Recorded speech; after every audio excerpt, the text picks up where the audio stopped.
276 జాతీయ గణిత దినోత్సవాన్ని ఏటా ఏ రోజున జరుపుకుంటారు? ప్రఖ్యాత భారతీయ గణిత శాస్త్రజ్ఞుడు శ్రీనివాస రామానుజన్ జన్మదినాన్ని పురస్కరించుకుని ఏటా డిసెంబర్ 22న జాతీయ గణిత దినోత్సవాన్ని జరుపుకుంటారు.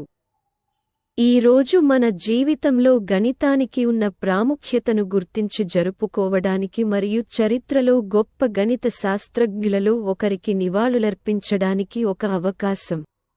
భారతదేశంలోని తమిళనాడులోని ఈరోడ్లో డిసెంబర్ 22, 1887న జన్మించిన శ్రీనివాస రామానుజన్ పుట్టినరోజున జాతీయ గణిత దినోత్సవాన్ని జరుపుకుంటారు.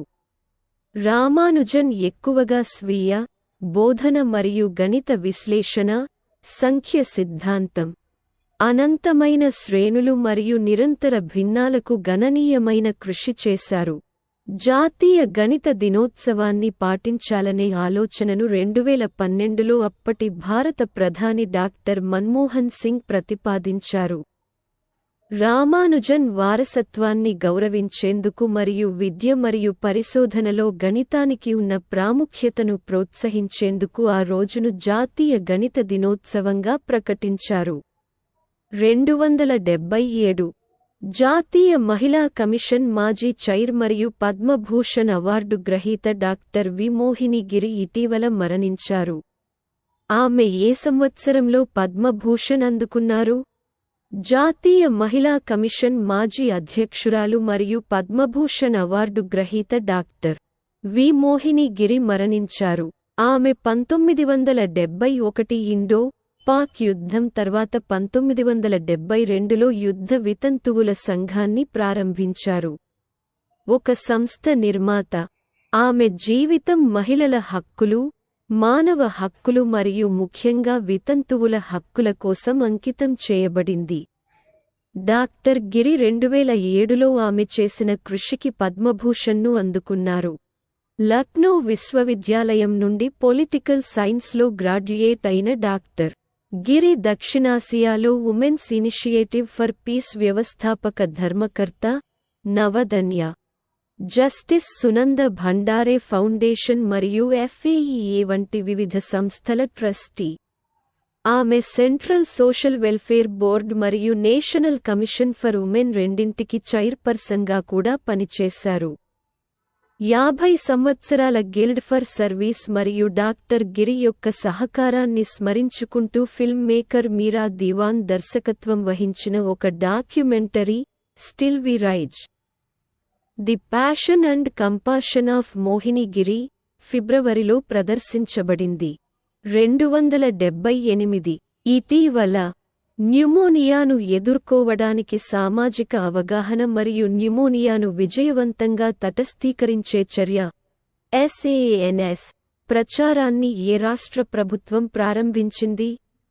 మణిపూర్లో రాష్ట్ర ఆరోగ్య మరియు కుటుంబ సంక్షేమ శాఖ మంత్రి డాక్టర్ సపం రంజన్ సింగ్ ఇంఫాల్లో న్యూమోనియా విజయవంతంగా SANS ప్రచారం 2023 నుండి 24ను తటస్థీకరించడానికి సామాజిక అవగాహన మరియు చర్యను ప్రారంభించారు. ఇంఫాల్లోని Jawaharlal Nehru institute of medical sciences JNMS లో రాష్ట్ర నవజాత వనరుల కేంద్రాన్ని కూడా మంత్రి ప్రారంభించారు. సాన్స్ క్యాంపెయిన్ 2023 నుండి 24 ప్రారంభానికి సంబంధించి సరైన సమయంలో ముందస్తు జాగ్రత్తలు తీసుకుంటే న్యూమోనియా సాధారణ, నివారించదగిన, చికిత్స చేయదగిన వ్యాధి అని మంత్రి అన్నారు. వ్యాధిని నివారించవచ్చు కాబట్టి ఆరోగ్య శాఖ ప్రజలకు అవగాహన కల్పిస్తోంది. మణిపూర్ గురించి రాజధాని ఇంఫాల్, ముఖ్యమంత్రి ఎన్ బీరెన్ సింగ్, గవర్నర్ అనసూయ యుకే. 279 కింది వాటిలో రైతుల కోసం పాట్ మిత్రో యాప్ను ఆవిష్కరించింది ఏది? జూట్ కార్పొరేషన్ ఆఫ్ ఇండియా జనపనార సాగు మరియు ఆదాయాన్ని పెంచే లక్ష్యంతో పాట్ మిత్రో యాప్ను ఆవిష్కరించింది. దీనిని టెక్స్టైల్స్ మంత్రిత్వ శాఖ కార్యదర్శి రచనా షా ప్రారంభించారు. ఈ అప్లికేషన్ జనపనార వ్యవసాయంపై ముఖ్యమైన జ్ఞానాన్ని అందిస్తుంది. ఇది జూట్ గ్రేడేషన్ పారామీటర్లు, జూట్, ఐకేర్ వంటి రైతు కేంద్రీకృత పథకాలు, వాతావరణ అంచనాలు మరియు సేకరణ విధానాలపై సమాచారాన్ని కూడా కలిగి ఉంటుంది. పాట్ మిత్రో జనపనార రైతులను ఆదుకోవడంలో మరియు పరిశ్రమను పునరుజ్జీవింపజేయడంలో ఒక ముఖ్యమైన ముందడుగును సూచిస్తుంది. సమాచారం, సాంకేతిక పురోగతులు మరియు మార్కెట్ అవకాశాలకు ఎక్కువ ప్రాప్యతతో భారతీయ జనపనార రైతులు తమ కోసం ఒక ఉజ్వల భవిష్యత్తును అన్లాక్ చేయవచ్చు మరియు రంగం యొక్క స్థిరమైన అభివృద్ధికి తోడ్పడవచ్చు. 280 జనవరి 26 రిపబ్లిక్ డే వేడుకలకు భారతదేశం ఫ్రాన్స్ అధ్యక్షుడు ఇమ్మాన్యుయేల్ మాక్రాన్ను ముఖ్య అతిథిగా ఆహ్వానించింది. దేశ రాజధానిలో జరిగిన గణతంత్ర వేడుకలకు ఫ్రెంచ్ నాయకుడు ముఖ్య అతిథిగా ఎన్నిసార్లు వచ్చారు? జనవరి 26 రిపబ్లిక్ డే వేడుకలకు ఫ్రాన్స్ అధ్యక్షుడు ఇమ్మాన్యుయేల్ మాక్రాన్ను భారతదేశం ముఖ్య అతిథిగా ఆహ్వానించింది. ముఖ్యంగా దేశ రాజధానిలో జరిగే గణతంత్ర వేడుకలకు ఫ్రెంచ్ నాయకుడు ముఖ్య అతిథిగా రావడం ఇది ఆరోసారి. మాక్రాన్కు ముందు మాజీ ఫ్రెంచ్ ప్రధాని జాక్వెస్ చిరాక్ 1976 మరియు 1998లో భారతదేశ గణతంత్ర దినోత్సవ వేడుకలకు ముఖ్య అతిథిగా ఉన్నారు మరియు 1980, 2008 మరియు 2016 సంవత్సరాలలో మాజీ అధ్యక్షులు వాలెరీ గిస్కార్డ్ డి ఎస్టేయింగ్, నికోలస్ సర్కోజీ మరియు ఫ్రాంకోయిస్ హోలాండ్ వరుసగా ఉన్నారు. అంతకుముందు జూలైలో బాస్టిల్ డే పరేడ్లో పాల్గొనడానికి ప్రధాని మోదీ ఫ్రాన్స్కు వెళ్లారు. అధ్యక్షుడు మాక్రాన్ ఆహ్వానం మేరకు గౌరవ అతిథిగా బాస్టిల్ డే వేడుకల్లో ప్రధాని మోదీ పాల్గొన్నారు.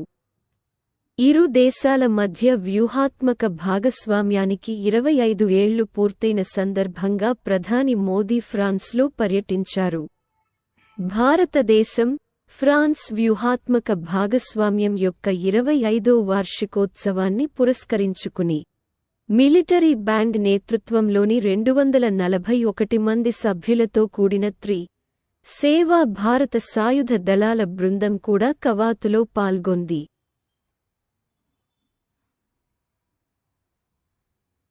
ఇండియన్ ఆర్మీ కంటింజెంట్కి పంజాబ్ రెజిమెంట్ నాయకత్వం వహించింది.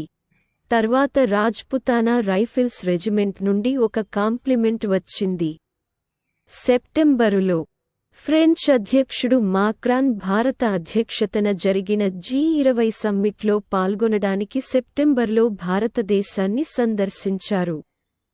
ఫ్రాన్స్ గురించి రాజధాని పారిస్. అధ్యక్షుడు ఇమ్మాన్యుయేల్ మాక్రాన్. ప్రధానమంత్రి ఎలిజబెత్ బోర్న్. అధికారిక భాష ఫ్రెంచ్.